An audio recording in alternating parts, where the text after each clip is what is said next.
Over these last few weeks, we've travelled in and out of the wilderness.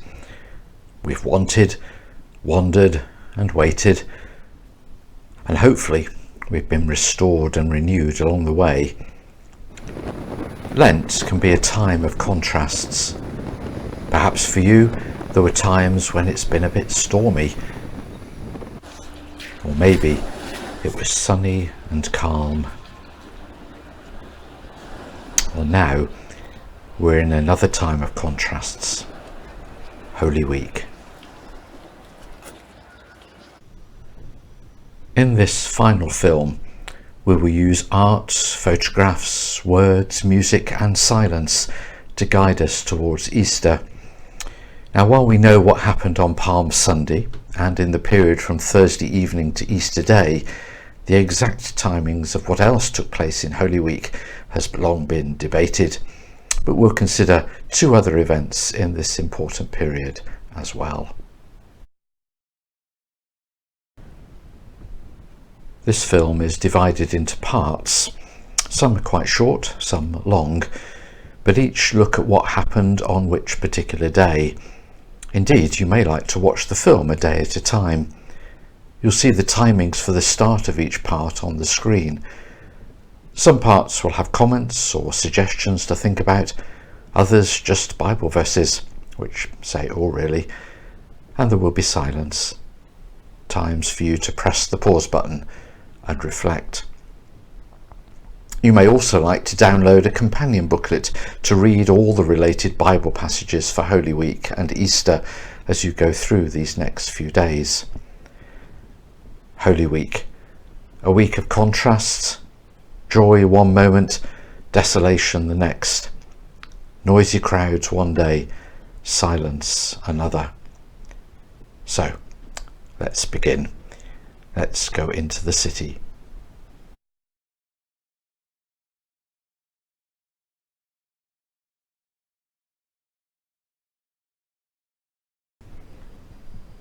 Now a very large crowd spread their cloaks on the road, and others cut branches from the trees and spread them on the road.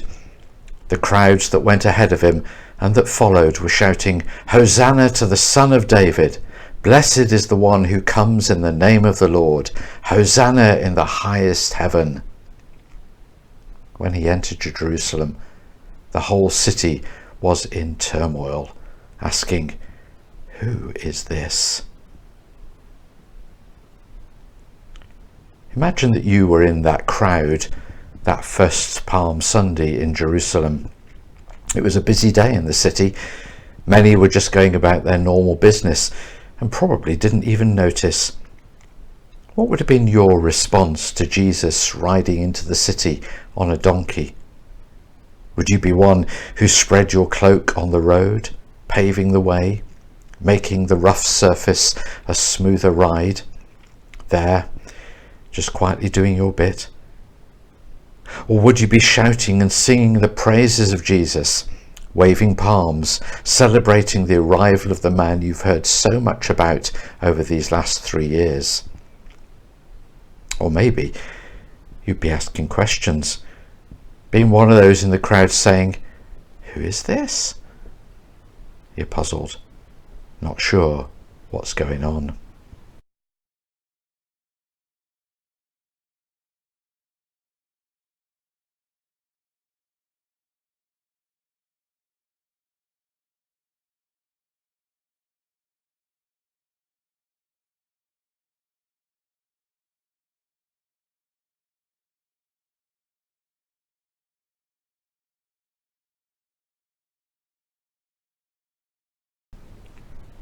Then Jesus entered the temple and drove out all who were selling and buying in the temple, and he overturned the tables of the money changers and the seats of those who sold doves.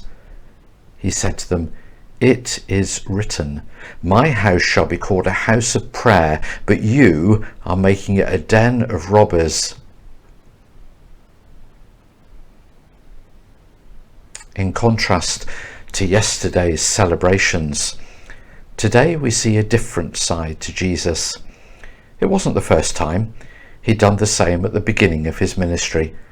And there were other times when he showed the extremes of human emotion. And we'll see that again later this week. But what do you think about the angry Jesus?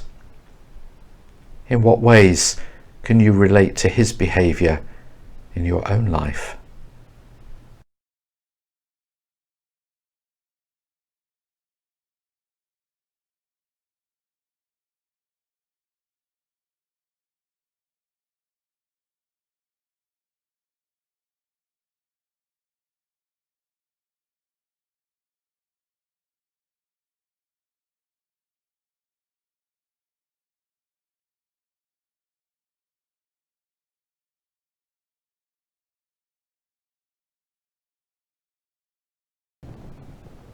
Jesus came to Bethany, the home of Lazarus, whom he'd raised from the dead. There they gave a dinner for him. Martha served, and Lazarus was one of those at the table with him. Mary took a pound of costly perfume made of pure nard, anointed Jesus' feet, and wiped them with her hair. The house was filled with the fragrance of the perfume. This is a meal of celebration. The atmosphere is so full of joy and thanksgiving that Mary fetches her most precious possession, a box of spikenard ointment, which she pours over the feet of Jesus as the greatest gift she can give. But I wonder how Jesus felt about this extravagant act. I mean, wasn't it just a tiny bit embarrassing? Oh, Mary, you shouldn't have. But of course, he knew the significance of it, even if Mary didn't. The fragrance of the perfume permeates the whole house. Its scent reaching through the light and airy parts and on into the darker hidden corners. Symbolic and representative of the spreading of the story of Christ. The scent of this most precious possession being the gospel message of hope and salvation for all. At a deeper personal level, it also symbolically represents God's love, reaching and filling our lives. God's love permeating not only the light and airy bits, the good and pleasant parts of who we are, but also the darker, hidden corners, the bits others never see, the parts even we ourselves avoid looking at. Whether pleasant or unpleasant, a smell often lingers in the air long after the source of it has disappeared. A smell can also attach itself to us so that we can go to a different place and other people will smell it. Well, drawing a parallel between the gospel message and our own Christian witness, other people will experience that which the fragrance symbolises and represents. Or, as Bishop Tom Wright put it, it can be worth taking a minute to reflect on what smell we're giving off.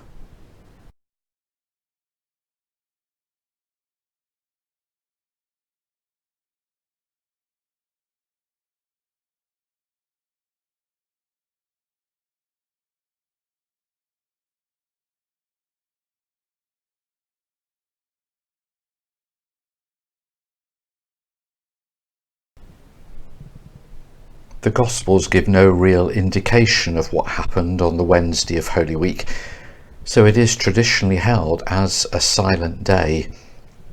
Silence to allow it for a time of reflection ahead of the days which are to come. You may like to press pause now to be silent and then return again tomorrow.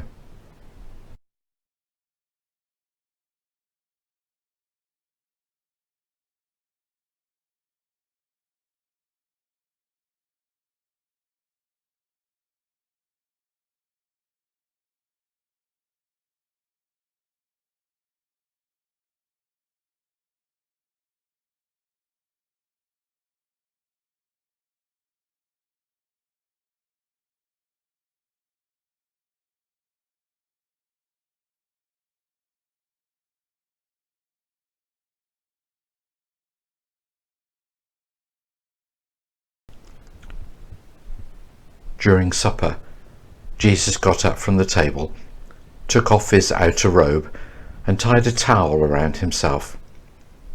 Then he poured water into a basin and began to wash the disciples' feet and to wipe them with the towel that he tied around him. If you're not sat down, then why not take a seat? And depending on where you are and who you're with, take off your shoes and your socks if you want. Maybe even get a bowl of water. And then press pause as you imagine Jesus kneeling at your feet.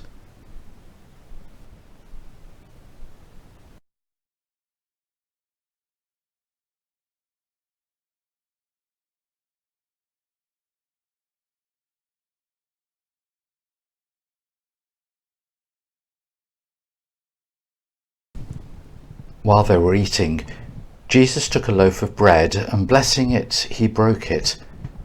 He gave it to the disciples and said, "Take, eat, this is my body."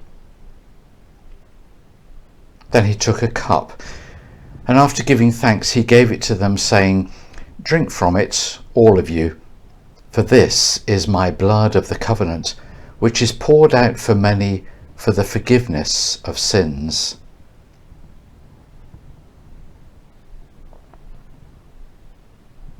This image is a restored version of the original, and I can't help looking at this famous painting and wonder whether Leonardo da Vinci deliberately left one side of the table empty.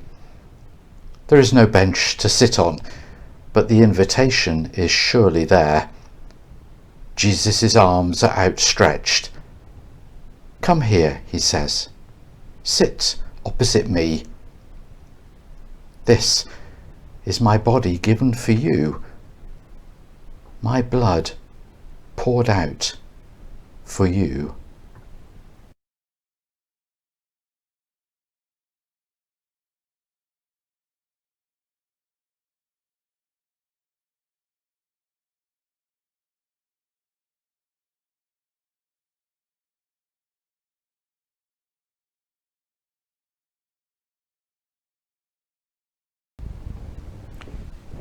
Imagine yourself standing or sitting or maybe even hiding in the garden at Gethsemane.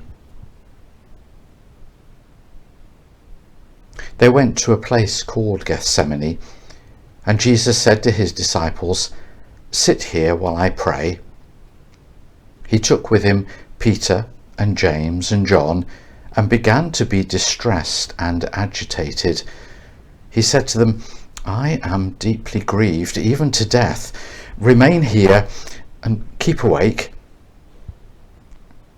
Going a little farther, he threw himself on the ground and prayed that if it were possible, the hour might pass from him. He said, "Abba, Father, for you all things are possible. Remove this cup from me. Yet not what I want, but what you want."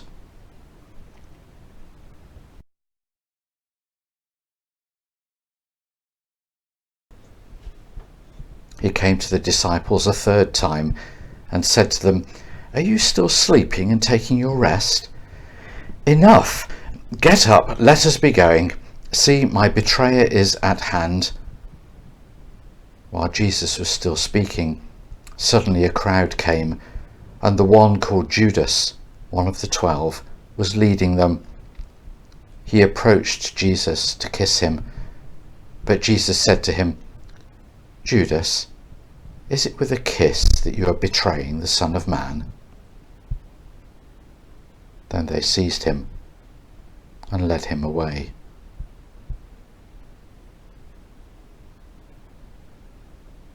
You're in the garden at Gethsemane. What did you do next?